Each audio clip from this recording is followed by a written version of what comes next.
할렐루야. 우리 예배 자리에 오신 성도님들을 환영하고 축복합니다. 우리 전호자분 함께 인사하도록 하겠습니다. 잘 오셨습니다. 한번 인사할까요? 잘 오셨습니다. 우리 예배를 위해서 함께 기도하겠습니다. 하나님 감사합니다.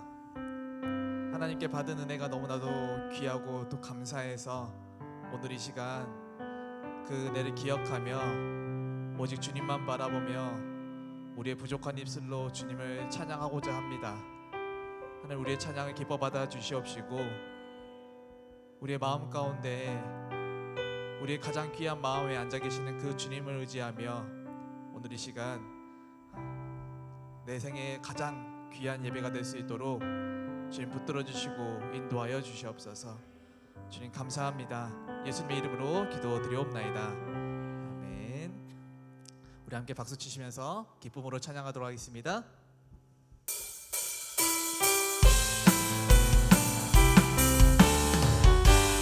찬양하세, 찬양하세, 찬양하세,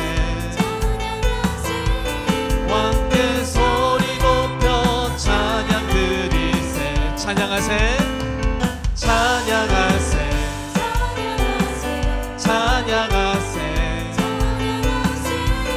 왕께 소리 높여 찬양 드리세. 찬양받기에 찬양받기에 합당하신 주님, 언제나 동일하신 주, 무릎 꿇고서 주 이름 외치세. 예수 나의 왕, 예수 나의 왕, 예수 나의 왕. 우리 처음부터 다시 한번 하겠습니다. 찬양하세, 찬양하세, 찬양하세, 왕께 소리 높여 찬양 드리세. 찬양하세, 찬양하세, 찬양하세, 왕께 소리 높여 찬양 드리세. 찬양받기에 합당하신 주님, 언제나 동일하신 주님, 언제나 동일하신 주, 무릎 꿇고서 주 이름 외치세. 예수 나의 왕, 예수 나의 왕, 예수 나의 왕, 예수 나의 왕, 예수 나의 왕. 아멘. 주 하나님, 주 하나님, 독생자 예수 날 위하여 오시었네. 내 모든 죄 다 사하시고 죽음에서 부활하신 나. 우리 한 번 더 고백합시다. 주 하나님, 독생자 예수, 주 하나님, 독생자 예수 날 위하여 오시었네. 아멘. 내 모든 죄 다 사하시고 죽음에서 부활하신 나의 구세주, 살아계신 주, 살아계신 주, 나의 참된 소망, 걱정 근심 전혀 없네.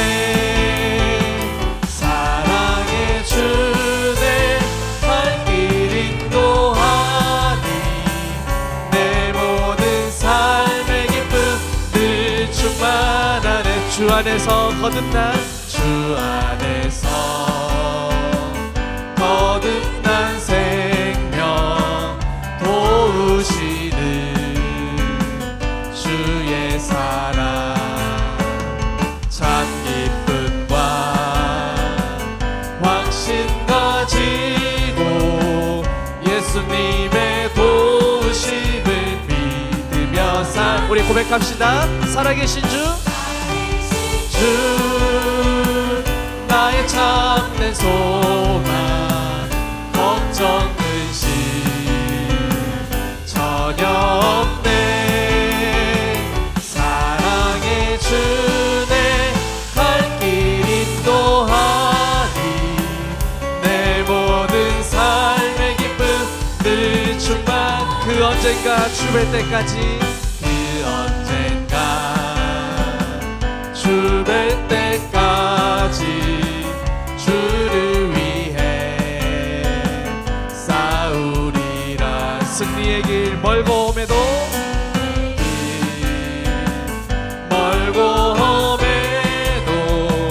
주님께서 나의 앞길 지켜주시니 살아계신 주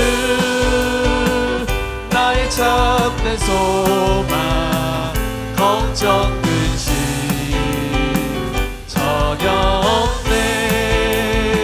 사랑의 주네 갈 길 인도하니 내 모든 삶의 기쁨 늘. 한 번 더 고백합시다. 살아계신 주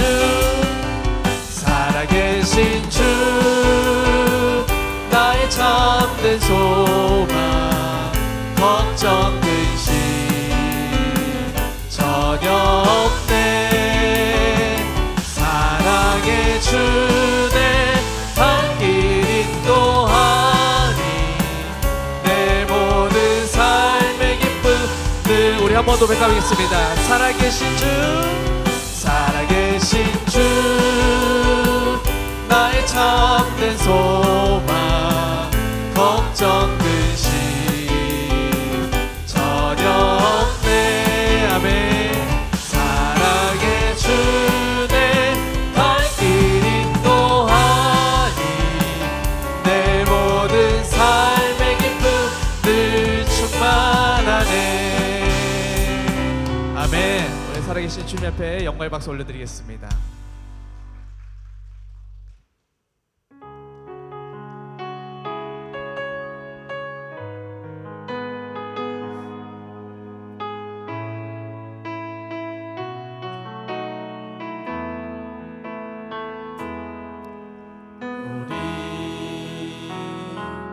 함께 기도해 주 앞에 나와 무릎 꿇고 베푸시는 주 하늘을 향해 두 손 들고 하늘 문이 열리고 은혜의 빛줄이 이 땅 가득 내리도록 마침내 주 오셔서 의의 빛줄기 우리 위에 부으신. 우리 함께 기도해.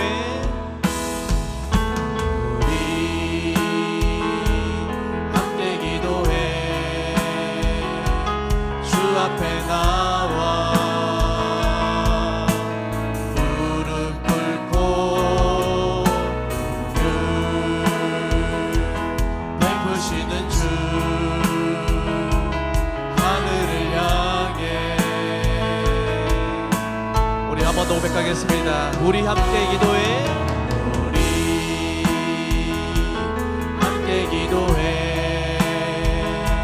주 앞에 나와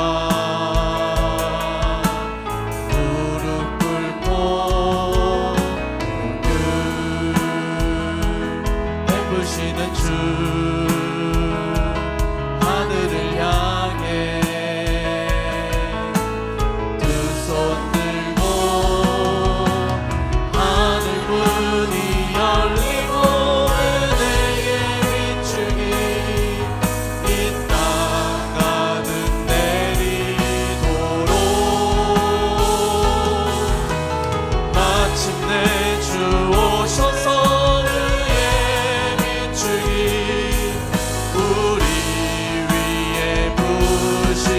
하늘문이 열리고 하늘문이 열리고 은혜의 비추기 이 땅 가득 내리도록 마침내 주 오셔서 의의 비추기 우리 한번 고백하겠습니다. 하늘문이 열리고 하늘문이 열리고 은혜의 비추기 이 땅 가득 내리도록 마침내 주 오셔서 의의 비추기 우리 위에 부시도록 우리 시간 우리 함께 기도하도록 하겠습니다. 하나님 오늘 이 시간 우리가 주님 앞에 나와서 무릎 꿇고 주님 앞에 기도할 때에 하나님 우리의 기도를 들어주시옵소서. 우리의 교회의 기도, 우리 개인의 기도, 우리 그리고 다영세대를 위한 모든 기도들이 오직 하나님께만 드려질 수 있는 귀한 기도가 될 수 있게 달라고 주님 오직 주님만 바라보며 그 가운데서 역사하실 그 주님을 기대하며 오직 하나님께만 드려지는 우리의 입술이 될 수 있도록 해달라고 이 시간 주여 한번 크게 외치고 주 앞에 기도하도록 나가겠습니다. 주여 아버지 하나님 감사합니다. 하나님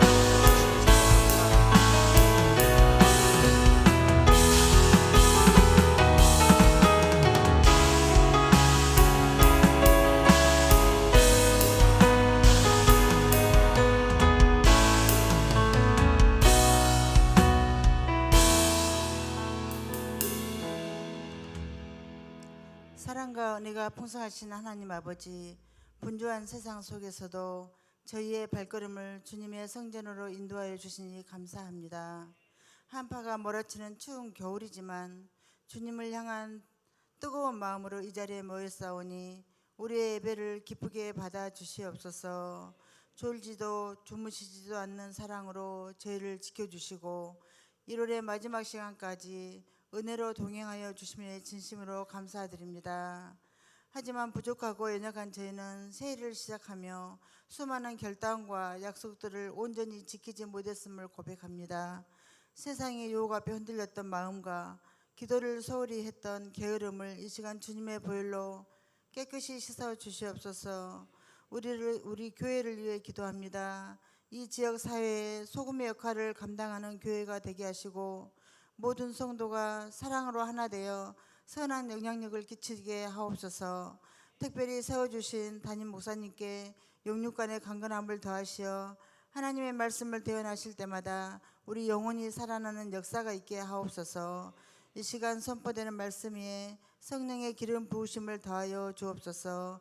예배의 시종을 주님께 의탁하며 이 모든 말씀 예수 그리스도 이름으로 기도드립니다. 아멘.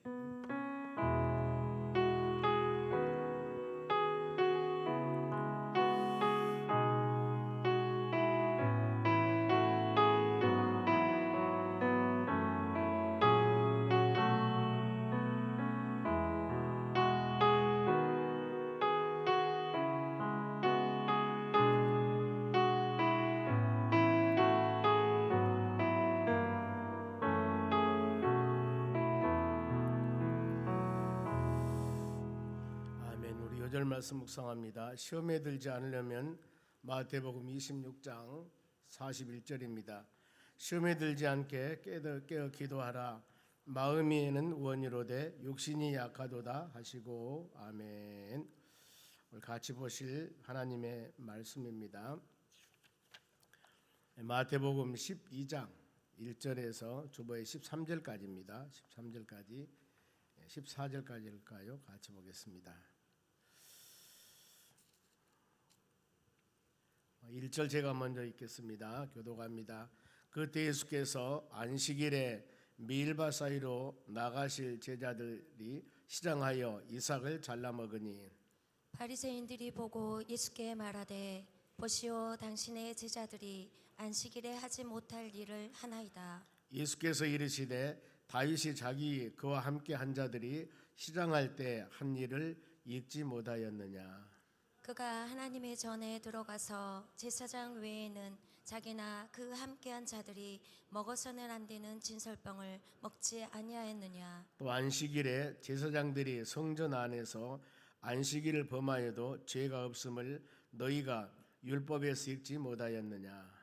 내가 너희에게 이르노니 성전보다 더 큰 이가 여기 있느니라. 나는 자비를 원하고 제사를 원하지 아니하노라 하신 뜻을 너희가 알았더라면 무죄한 자를 정죄하지 아니하였으리라. 인자는 안식일의 주인이니라 하시니라. 거기서 떠나 그들의 회당에 들어가시니 한쪽 손 마른 사람이 있는지라. 사람들이 예수를 고발하려 하여 물어 이르되 안식일에 병 고치는 것이 옳으니까. 예수께서 너희 중에 어떤 사람이 양 한 마리가 있어 안식일의 구덩이에 빠졌으면 끌어내지 않겠느냐. 사람이 양보다 얼마나 더 귀하냐.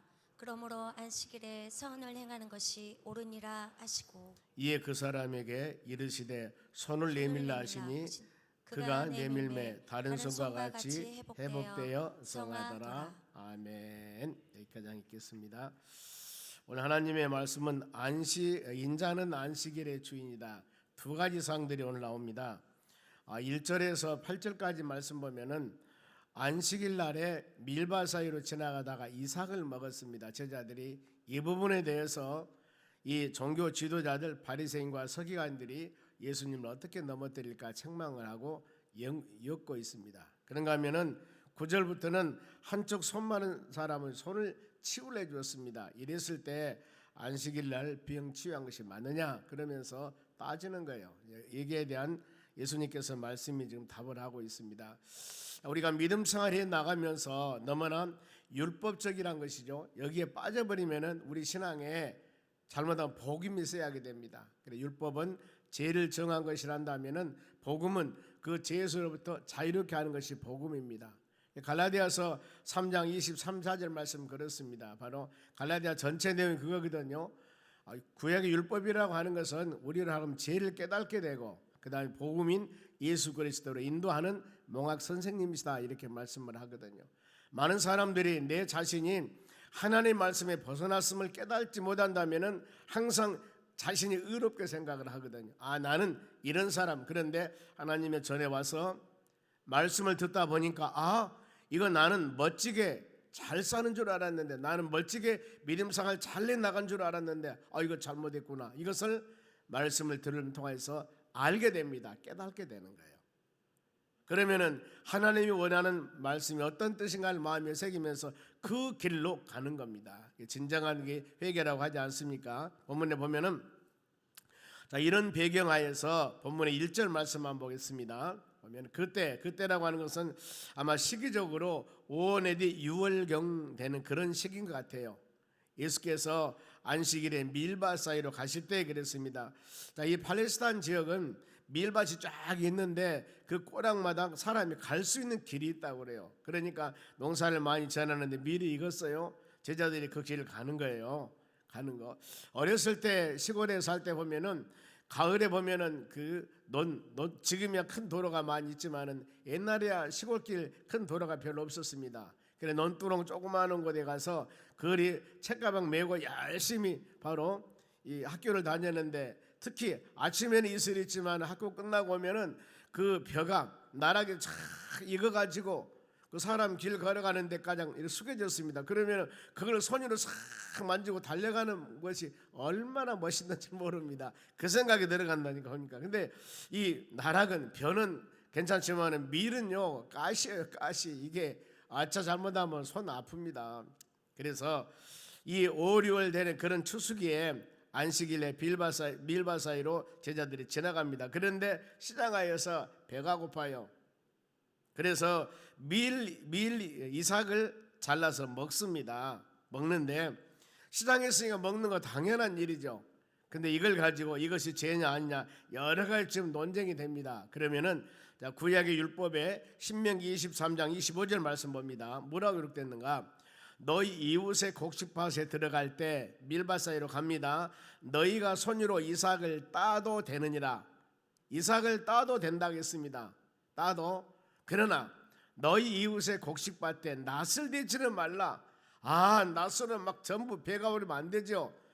따는 것은 되는데, 그랬을 때 여기서 바로 이 바리새인들이 예수님께 질문한 것이 어떤 내용이냐. 참 구약에 이 유대인들 아니면은 율법을 연구한 사람들 참 많이 마음이 아플 것 같아요. 우리가 학문을 연구한 사람들 보면 우리가 대충 그냥 쉽게 얼렁얼렁 넘어가는데, 그 사람들 언어학자들 말 한마디 말 하나 이걸 가지고 따지면은 참 피곤하지 않습니까? 그래서 근본적인 정신이 어떤 것인가, 이걸 마음으로 깊이 새기면서 저 사람은 본래 이런 사람인데 잠깐 화를 냈습니다. 그런데 그 사람이 화낸 것, 그 사람이 본래 어떤 사람인가 성품을 알면은 화내서도 이해가 돼. 저 사람 그럴 사람이 아닌데 뭔가 모르게 마음이 섭섭했구나. 그래서 이해가 되는데, 그러지 못하면은 서로 어렵잖아요.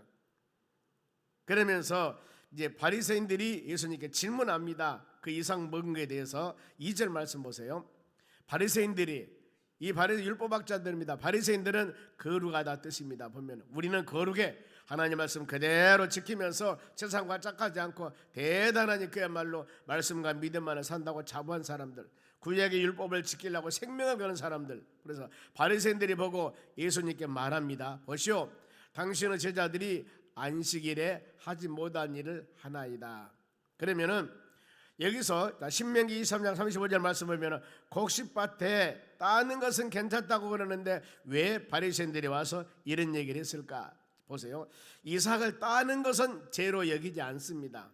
그런데 탈무드에 바로 손으로 부벼서 먹는 것은, 손으로 비빈 것은 일이기 때문에 이것은 죄라는 거예요. 어떤 사람이 이스라엘 선교를 갔습니다. 그분이 그런 얘기를 해요. 유대인들은요, 주일날 이 엘리베이터도 안 눌린답니다. 가만히 섰대요. 섰으면 눌러주면 타고 올라간다는 거예요. 여러분, 그 정도 율법, 그러니까 그걸 일로 생각을 하는 거예요. 여기도 마찬가지입니다. 이삭을 따는 것은 괜찮았는데 부벼서 먹는 것은 그건 일이잖아요. 일. 그러니까 그걸 죄로 여겼다 그 말입니다. 그는 죄짓는 일이다. 그러면은 안식일에 관한 법규가 제4계명에 보면은 우리가 안식일을 어떻게 지켜야 할 것인가? 출애굽기 20장 8절 봅니다. 안식일을 기억하여 거룩하게 지키라 그랬습니다. 안식일 규례 39개나 있는데 이날은 꼭 기억해서 거룩하게 구별되게 지키라고 그랬습니다. 구약의 신명기에 보면은 안식일날 불을 피워도 안 됩니다. 상거래해도 안 됩니다. 악을 행해도 안 됩니다. 쭉 이런 규례들이 굉장히 많이 있습니다. 그래서 예수님께서 안식일의 참된 의미를 제시하면서, 즉 안식 그 뜻은 쉬다, 중단하다, 끝나다 그 말입니다. 그러면 안식의 바로 기원이 어디가 있을까? 창세기 2장 2절 봅니다. 처음 여기서 나옵니다. 하나님이 그가 하시던 일을 일곱째 날에 마치시니 모든 천지 만물 하나님이 창조하십니다. 창세기 1장 31절이 마지막 절인데 거기 보면은 온 천지 만물을 창조하시고 하나님이 보기에 심히 좋았더라. 그렇죠. 전능하신 하나님이 말씀으로 천지를 창조했으니 창조한 것이 얼마나 아름답고 복되겠습니까? 그러니 야 참 아름답다 보기에 참 좋았더라. 영어로 very good 그랬습니다. 얼마나 좋았던가. Thank you very good입니다. 그러는데 그가 하신 일들 일곱째를 마치고 나서 모든 일을 그치고 일곱째 날을 안식아니라. 그러니까 안식은 모든 만물을 만들고 창조하고 쉬는 개념입니다. 쉬다, 중단하다, 끝나다. 창조하시고 난 후에 안식입니다. 이 계명 반드시 지켜야 돼요. 안식일을 거룩하게 기억하여 지키라고 그랬습니다. 그래, 이 안식일 의미는 하나님의 백성들이 그야말로 구별되어서 하나님의 은혜를 개념하면서 하나님의 천지 창조하시고 마지막 쉰날 그야말로 모든 백성들이 이 마음을 가지고 안식을 쉬는 겁니다. 그런데 만일에 안식일을 지키지 않으면 어떨 것인가? 출애굽기 31장 14절 봅니다. 너희는 안식일을 지킬지니 이는 너희에게 거룩한 날이라. 구별된 날이라고 했지 않습니까? 그 날을 더럽히면은, 더럽다 그 말은 어떤 뜻이냐면은 구멍을 뚫어버리다 이런 의미가 있습니다. 그러니까 안식일 날 일하면은 구멍 뚫어진 먹과 같이 아무리 부어도 안 된다는 겁니다. 그 날을 더럽게 하는 자는 모두 죽일지니라.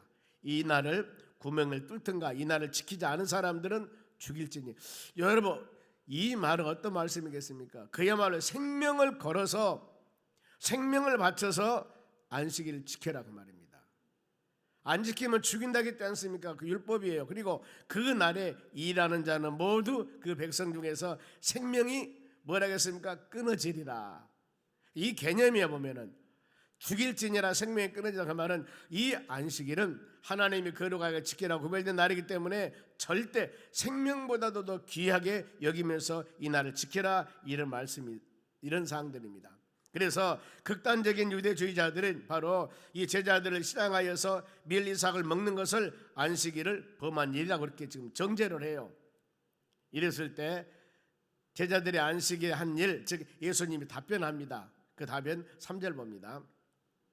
예수께서 이르시되 다윗이 자기와 그에 함께한 자들이 시장할 때 한 일을 읽지 못하였느냐. 이 말씀은 사무엘상 21장 인용한 것입니다. 보면은 어떤 내용이냐면은 다윗이 사울 왕을 피해서 놋 땅으로 도망을 갑니다. 사울이 다윗을 죽이려고 하니까 도망을 갔을 때 그때 이 놋 땅으로 도망가는데 그 지역의 제사장 아히멜렉에게로 도망가요. 그런데 이 다윗 혼자가 아니죠. 많은 사람들이 있는데 그들이 배가 고팠을 때 동료들이 같이 성소에 이 제사장 아히멜렉의 성소에 있는 진설병을 먹게 됩니다. 하나님의 제단에 드러났던 이 제단에 있는 그 빵을 먹게 돼요. 그러면은 하나님의 성소에 보면은 언제가 성막을 좀 하고 싶은데 성전에 보면 우리가 성소에 막 들어가면은 오른쪽에 이 떡이 있습니다. 진설병 떡을 만들어 놓은 상이 있는데 6개, 6개에서 12개로 빵을 쭉 이렇게 차려 놓습니다. 그것은 이스라엘 12지파를 상징하고 사람이 사는 것은 하나님의 말씀으로 사는 것이다. 하나님의 말씀, 생명의 양식, 하나님 말씀 그리고 12지파 이걸 기념하고 성전 왼쪽에는 금촛대, 금잔대가 있는데 7촛대가 있습니다. 이것은 너는 세상의 빛이 되라는 의미도 있지만은 불같은 성령의 역사.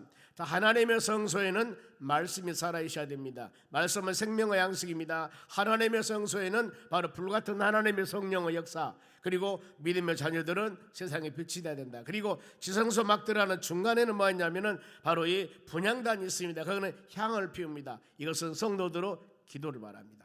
그래서 하나님의 성소의 3요소 하나님 말씀이 살아있어야 됩니다. 불같은 성령의 역사가 일어나야 됩니다. 성도들의 기도가 모두 충만하여서 하나님의 나라에 연락되는 끊임없는 기도가 이루어진다. 이것이 바로 하나님의 성전 안에서 반드시 이루어져야 할 일입니다. 이 개념이 그겁니다. 바로 오늘날 하나님의 교회에서는 말씀이 선포돼서 여러분들이 하나님 말씀 듣고 영혼이 소생하고 어두웠던 눈이 밝아지고 마음에 심령 기쁨이 오고 좌우에 날선 그 모두 예리한 이 말씀을 통하여 우리 믿음의 사람들이 살아가는 겁니다. 너무너무 중요합니다. 그런데 이게 하나님의 역사가 되려면 성령의 은혜가 충만해야 돼요. 성령의 임재함과 하나님의 성령의 역사가 임하여야 됩니다. 그리고 우리 온전한 기도가 끊임없이 쉬지 말고 기도해서 하나님의 나라에 연락하여서 믿음으로 숙려 나가는 하나님의 자녀들이 되어야 될 줄로 믿습니다. 그러면 하나님의 성전에 드리는 이 떡은 일주일에 한 번씩 제사장이 그것을 바로 바꿉니다. 일주일 되면은 그걸 갖다 놓고 또 새로운 것을 진설병하고 그러면서 그 떡을 제사장들이 먹어요. 이것은 제사장만 먹기로 되어 있는 떡입니다. 그런데 이것을 다윗하고 다른 사람들은 먹었다 그 말이에요. 이걸 좀 예로 말씀합니다. 그러니까 안식일법이 자기 개인의 이익을 위함이 아닐 때, 정욕을 위한 것이 아닐 때 허용이 된다는 거. 그러면서 결국에 복음의 사역을 수행하면서 제자들이 하는 일은 안식일이라 해도 제가 되지 않는 규정이 있다. 그 가르침이 신앙이 지나친 율법주의에 빠져가지고 너무나 형식에 치우쳐버리면 안 된다는 것 때문에 소극적인 신앙을 버리고 열정적인 자세로 여러분들이 헌신하며 충성하며 믿음으로 살아가야 된다는 것. 그러면서 이 근본 정신은 모든 것이 하나님 영광이 되어야 됩니다. 모든 일은 하나님 영광이 될 모든 일은 또 하나님의 거룩성을 해치면 안 돼요. 하나님의 교회에서는 그렇습니다. 우리가 세상 많은 사람이 살아갑니다만 교회만큼은 우리 믿음의 사람만큼은 세상이 어떤 상황으로 변한다 하더라도 교회는 거룩하게 구별되게 이것을 지켜야 되는, 이것을 꼭 지켜야 되는 거예요. 어떤 상황이라도 교회의 거룩성, 더 나가서 우리가 하나님의 영광, 이것이 제1순위가 되어서 그래 바울이 고린도 교인들에게 저는 서신에서 고린도 10장 31절에 먹든지 마시든지 무엇을 하든지 하나님의 영광을 위해서라. 로마 14장 8절에도 내가 살아도 주를 위해 살고 내가 죽어도 주를 위해 죽느니라. 사나 죽으나 내가 주님 위한 것이라고 고백을 하지 않습니까? 이것이 믿음의 사람들의 진실적인 신앙의 고백입니다. 그러면서 모든 신앙은 덕이 되어져야 돼요. 덕이라는 것은 유익이거든요. 하나님께 영광이 되어져야 되고 우리의 삶 가운데도 유익, 복이 되어져야 된다. 이걸 잘 분별하면서 믿음으로 나가는 하나님의 자녀들이 되어져야 된다는 것입니다. 이랬을 때 예수님의 자신의 신분을 밝힙니다. 누구에게? 바리새인들에게. 6절 봅니다. 내가 너희에게 이르노니 성전보다 더 큰 이가 여기 있느니라. 이 성전은 하나님의 교회는 건물을 의미하는 것인데 교회의 위치는 반드시 교회, 물론 에클레시아 그래서 교회는 성도들을 불러 모으다. 성도들은 모임이 교회입니다. 그런데 이 교회는 반드시 예수 그리스도 위에 세워져야 됩니다. 이 마태복음 16장 18절 그러죠. 내가 반석 위에 교회를 세우려니 음부 권세가 이기지 못할 것이라고 그럽니다. 반석은 고린도 10장 4절에 곧 예수 그리스도니라 이렇게 말씀해요. 하나님의 교회와 우리의 신앙과 모든 것들은 예수 그리스도 위에 세워져야 됩니다. 그래야만이 든든하고 굳건하고 어떤 상황이 와도 흔들리지 않는데 사상 누각이라고 모래 위에 아무리 좋은 집을 세워놔 보세요.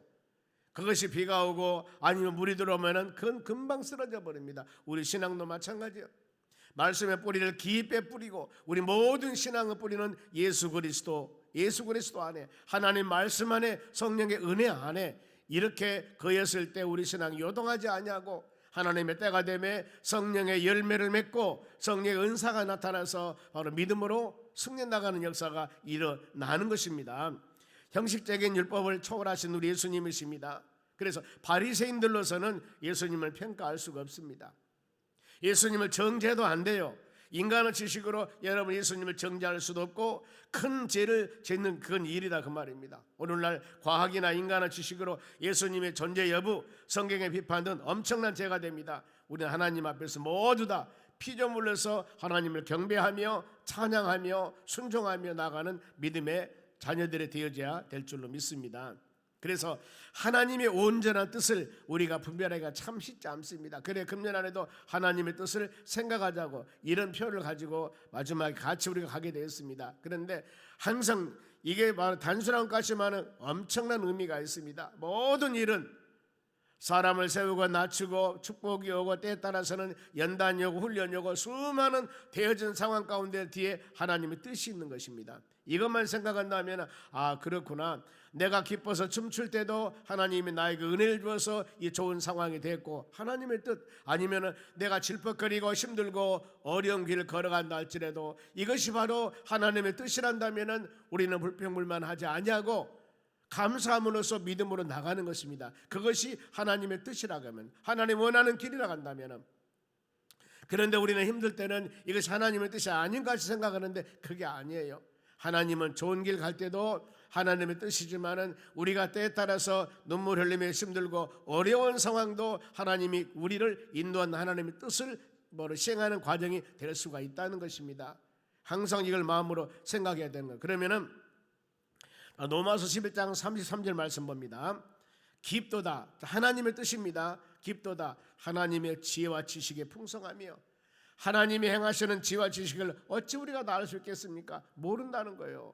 아니 바울 사도가 신약에서 세계 선교사로서 신약의 모든 근간을 이룬 분이 바로 바울 사도입니다. 그 사람의 전에 사울이었습니다.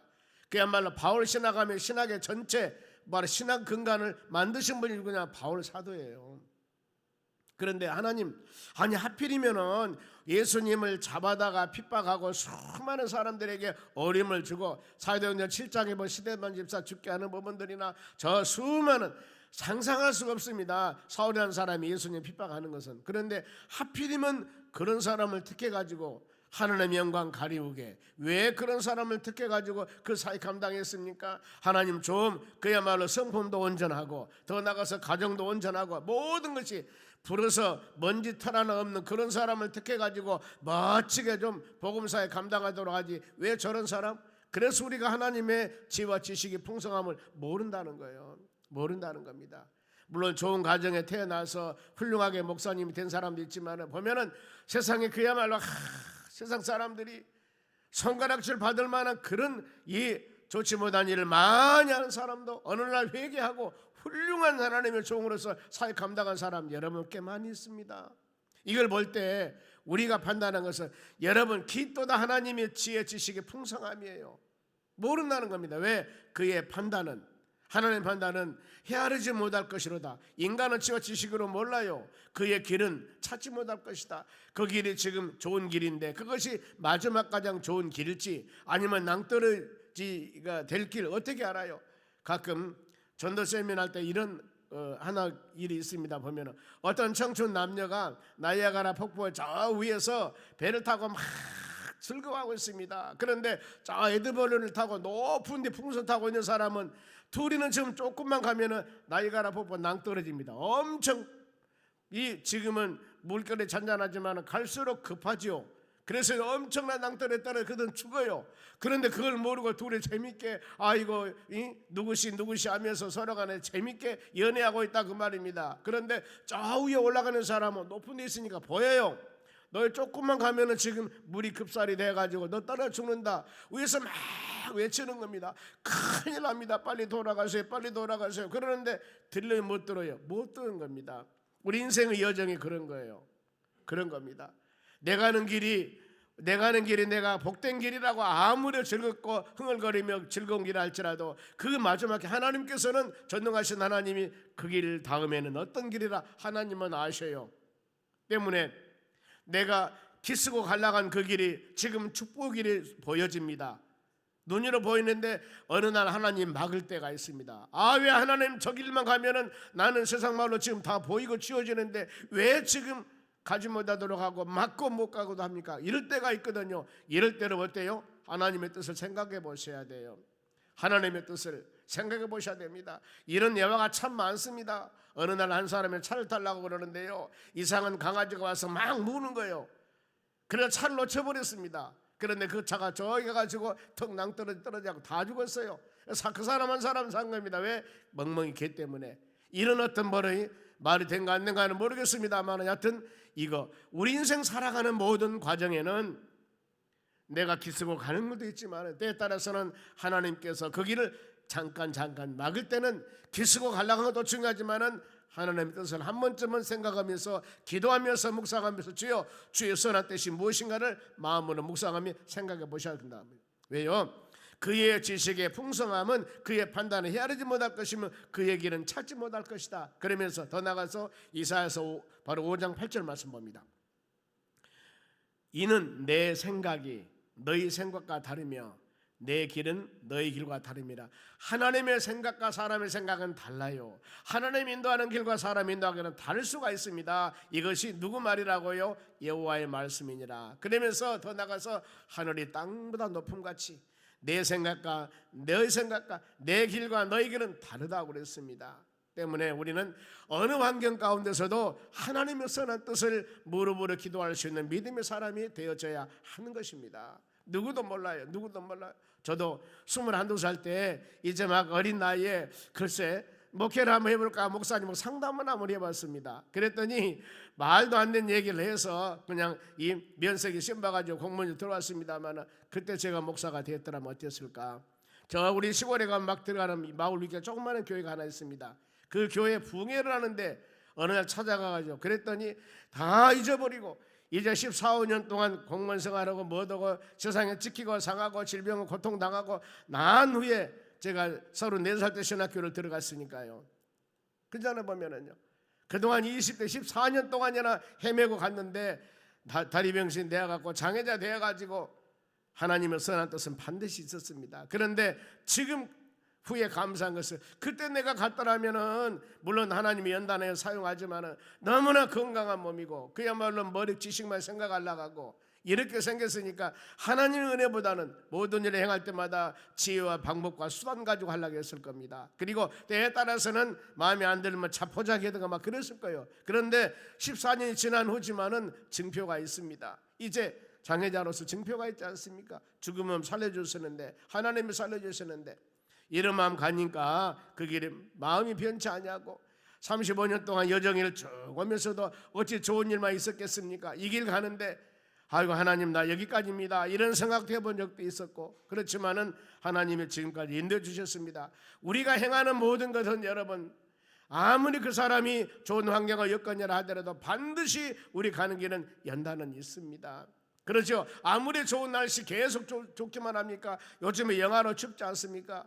이상 기온으로 지금 텔레비 보면은 그냥 눈이 얼마나 많이 와갖고 난리가 일어나 버리고, 저 일본이나 어디 가면 뭐 미국이나 뭐 저기 소련이나 이런 나라들은 전혀 이런 일이 없었는데 막 그렇지 않습니까? 보면은 우리가 하나님의 뜻은 누구도 모릅니다.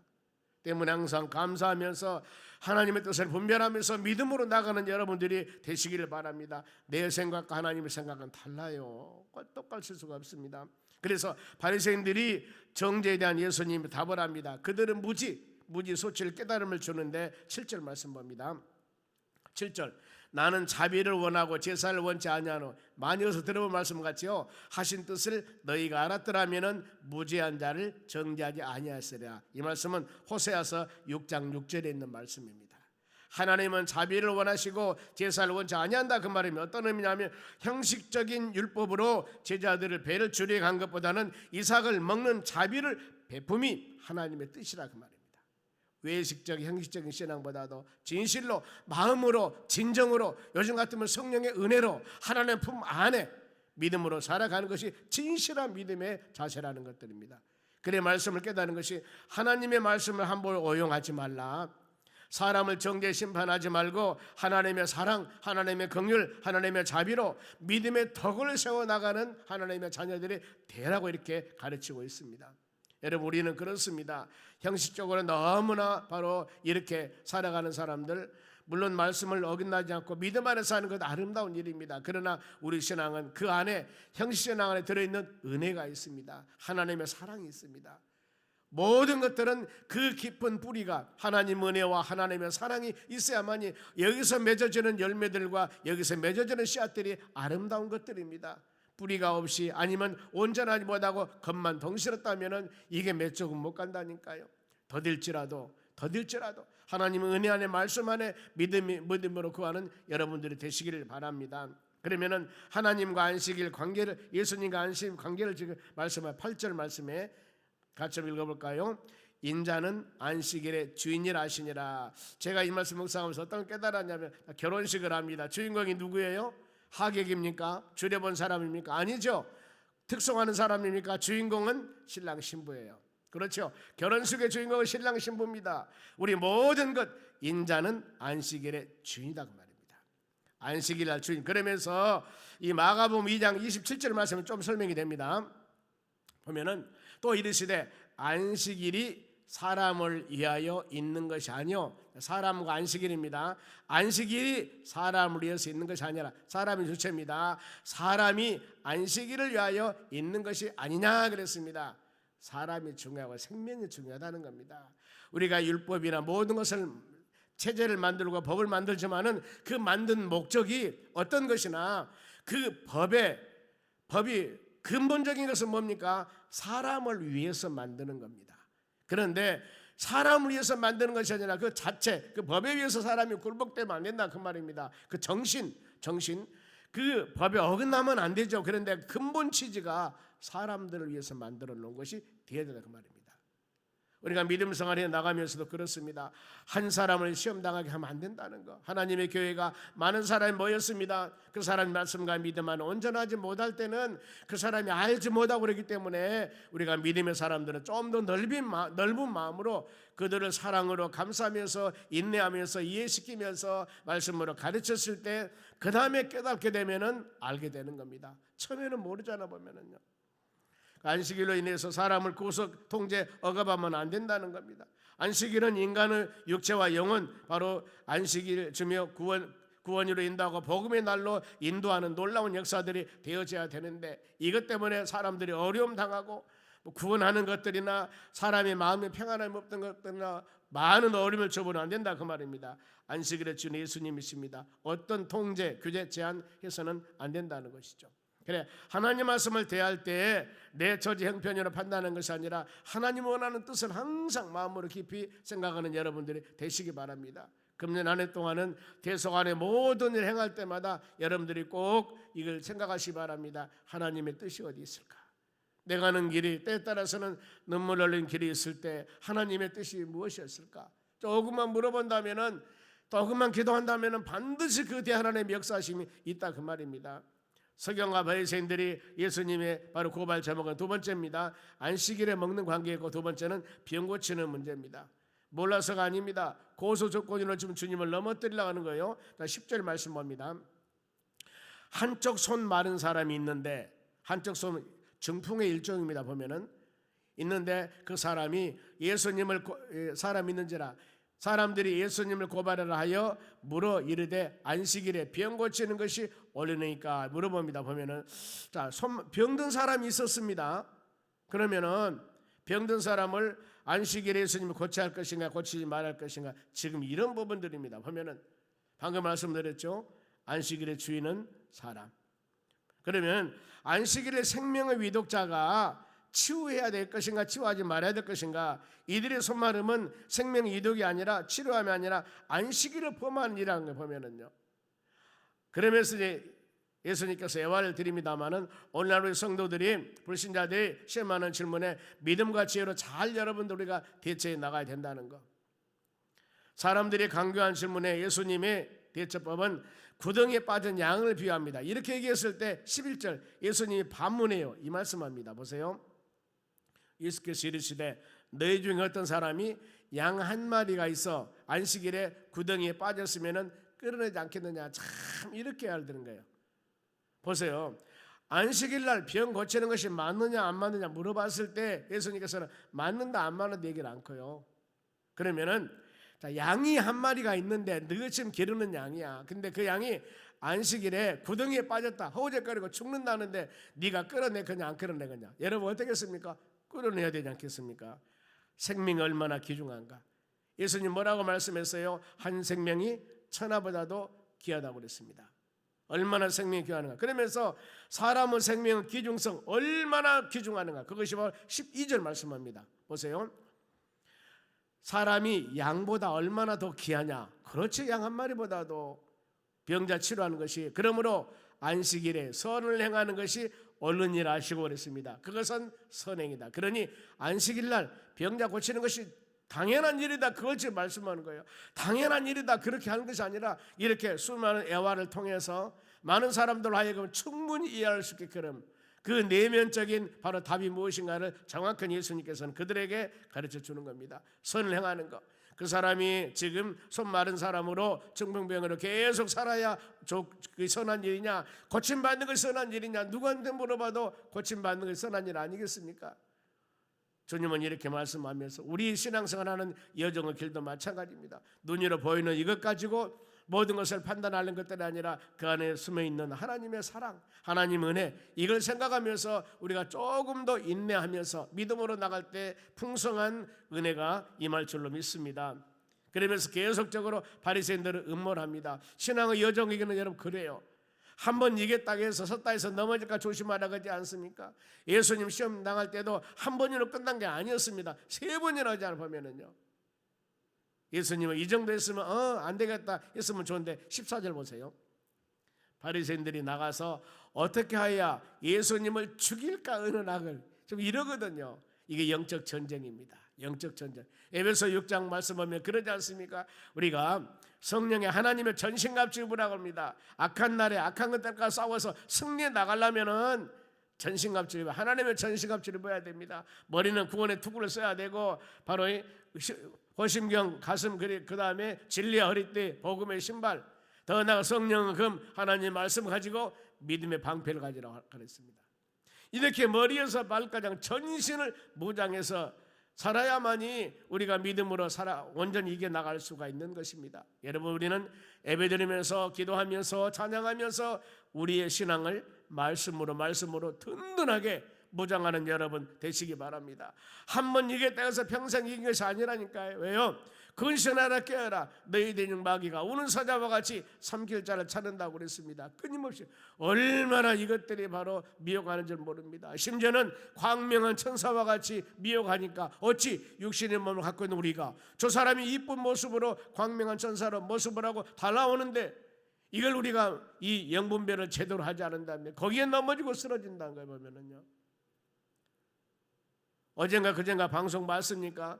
젊은 사람이 내가 구세주라고 해가지고 인터넷으로 막 하는데 세상에 몇 10억인가 몇 100억인가 돈을 사람들이 다 집 팔아서 바치는 거예요. 젊은 사람이다 보니까요. 그러면서 자식들은 외국에 학교 뭐 외국인 학교 보내고 집은 엄청나게 뭐 90 몇 평인가 막 이런데 막 살면서 떵떵거리는데 나이도 젊어 보면은 그런데 정말 다가왔다고 재림일수라고 그러는데 막 거기다가 헌금을 엄청 하는 거예요, 사람들이. 아니 세상에 이런 지금 이런 대낮 같은 세상에 다른 나라다니 우리나라라니까요. 여러분 우리가 미혹 여기 한번 딱 들어버리면 그렇게 되는 겁니다. 저 사람 왜 저렇지? 왜 그러는데 여러분 미혹 영이 한번 싹 들어와 버리면은요 이 사람이 그렇게 되어버린다니까요. 그래서 넘어가는 겁니다. 그래서 내가 왜 그랬을까? 그래 영분 요한일서 4장 1절 말씀에 영을 잘 분별하라고 하지 않습니까? 영분별 잘하라겠습니다. 바로 왜냐하면은 마지막 때는 사람들이 믿음에 떠나 이런 것에 빠진다고 그랬습니다. 그래야 때문에 항상 하나님 말씀으로 무장하고 준비하고 우리 신앙을 또 점검해보고 보안이 들으니 아무리 한다 하더라도 그게 말씀에 근거 없으면 그런 걸 가지도 말고 보지도 말고 따라가지도 말고 미혹당하지도 말고 오직 하나님 말씀 꼭 붙잡고 믿음으로 나가는 여러분 되시기 바랍니다. 세상에 이 정도 했으면 바리새인들이 했으면 뒤로 물러가야 되네. 또 음모하잖아요. 예수님 죽이려고 그러는 겁니다. 핍박 중에 계속되는 예수님의 사역 계속됩니다. 15절 말씀 보겠습니다. 보세요. 예수께서 아시고 거기서 떠나가시니 많은 사람들이 따르는지라 예수께서 그의 병을 다 고치시고 하나님 사역은 쉬지 않습니다. 누구도 방해할 수 없습니다. 말씀대로 예수님께서는 병을 고쳤습니다. 그리고 논쟁을 피합니다. 논쟁을 같이 하면 안 돼요. 보면은 여러분 내가 아무리 배우고 아무리 똑똑하고 아무리 많이 안다 할지라도 서로 논쟁을 피하라는 이유는 어떤 사람은 빨간 안경을 쓰고 있고 어떤 사람은 검정 안경을 쓰고 있는데 아무리 둘이 건강합니다. 건강검진 받아보니까 완전히 건강해요. 그런데 어떤 사람은 세상을 빨갛게 보고 어떤 사람은 파랗게 보는 거예요. 왜? 그들이 쓰고 있는 안경, 그들이 쓰고 있는 이념, 그들이 갖고 있는 생각 이것이 딱 지배해버린 겁니다. 이것을 벗어야 됩니다.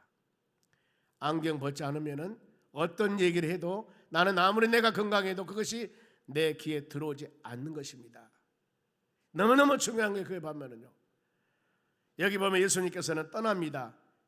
사람이 따르는 자라 예수께서 병을 고치니라 더 이상 제자들의 박해를 더 많이 받을 것 같고 내가 아무리 논쟁하고 기사와 이적을 행하도 병 고쳐도 죽이려고 달라드는데 방법이 없지 않습니까? 그래서 주님은 떠난 겁니다. 그러면서 사역 목적을 설명합니다. 16절 자기를 나타내지 말라 경고했다 그 말입니다. 예수님이 땅에 오신 목적은 죄인들의 영원권입니다. 십자가 대속물로 십자가 죽으시게 오셨습니다.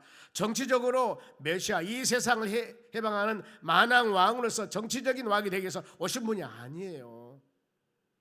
구세주로 낮은 모습으로 죄인들의 죄를 위해 십자가 죽으시게 오신 분입니다.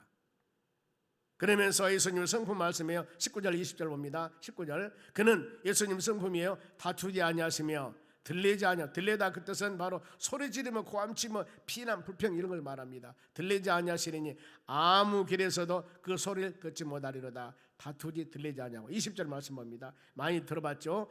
상한 갈대를 꺾지 아니하시며 꺼져가는 심지도 끄지 아니하시며 하나님의 놀라운 사랑입니다. 예수님의 엄청난 사랑입니다. 심판하여 이길 때까지 하리니 그랬습니다. 결과 모든 말씀은 여러분 반드시 이루어집니다. 그래서 구약에서는 여호와의 말씀이니라 여호와의 말씀 이렇게 기록하고 있거든요. 이게 지금 하는 것이 예언자나 선지자들이나 이 많은 사람들이 바로 선포를 할 때 하나님이 그들에게 계시의 영을 주어서 하나님의 성령 감동을 받아서 기록된 것이기 때문에 여호와의 말씀이니라 여호와의 말씀이니라 선지자같이 이 예언자가 아니면 어떤 이 사도가 하나님 말씀을 증거할 때 그 사람 말이 아니다. 그 입을 사용해서 하나님 말씀입니다 그러면서 여호와의 말씀이냐 계속하지 않습니까? 그래서 마지막으로 21절입니다. 마침이다 있고 또 이방인들이 그의 이름을 바라리라 함을 이루리라 하시매라 그랬습니다. 바라는 희망을 걸다 모든 사람들이 오직 예수 하나님을 소망하면서 믿음으로 살라. 그리고 하나님께서 약속한 모든 것들은 반드시 이루신다는 겁니다. 역사는 하나님의 손에 있습니다. 온 천지를 창조하신 하나님께서 세상 멸망도 하나님의 손에 있습니다. 아무리 세상이 발달하고 물질이 발달하고 그야말로 이제 얼마 안 있으면은 바로 우리가 개인 택시를 타고 하늘 날아다닐 시대가 올라가 모르겠습니다만 이런 엄청난 시대가 오고 어떤 사람은 그러지 않습니까? 사람 그냥 몸뚱어리만 그대로 있고 사람을 바꿔 만들어버린다고 그러는데 어떤 세상이 올 줄은 몰라요. 그러나 하나님의 권위에 도전하는 그때 세상 끝난 거예요. 창세기 보세요. 창세기 11장 노아 홍수 이후에 하나님은 그야말로 신실하고 좋은 믿음의 사람이 세상을 지배하고 다스리며 행복할 줄 알았는데 노아 홍수 이후에 다시 그들이 어땠어요? 바벨탑을 쌓아서 하나님 권위에 도전하지 않습니까? 세상은 이러는 거예요. 아무리 지혜 물질 문명이 발달한다 하더라도 우리 인간은 하나님의 권위는 도전할 수가 없습니다. 이 시기가 되면은 세상 끝난 거예요. 우리는 어느 시기나 불평하지 말고 주어진 환경과 역경에 따라서 감사하면서 기도하면서 찬양하면서 이렇게 믿음 생활에 나간 것이 가장 복된 일입니다. 하나님의 뜻은 반드시 이루어지기 때문에 그 소망 가지고 믿음으로 승리 나가는 여러분 되시기를 주의 이름으로 축원합니다. 기도하겠습니다. 하나님 감사드립니다. 주신 말씀 마음에 새기면서 우리가 믿음으로 승리 나가기를 원합니다. 안식일의 주인은 예수님이십니다. 모든 삶의 주인은 예수님이십니다. 주님 말씀 붙잡고 주님 바라보며 믿음으로 승리해 나가는 우리 삶이 되도록 은혜를 내려 주시옵소서. 감사하며 예수님의 이름으로 기도하옵나이다. 아멘.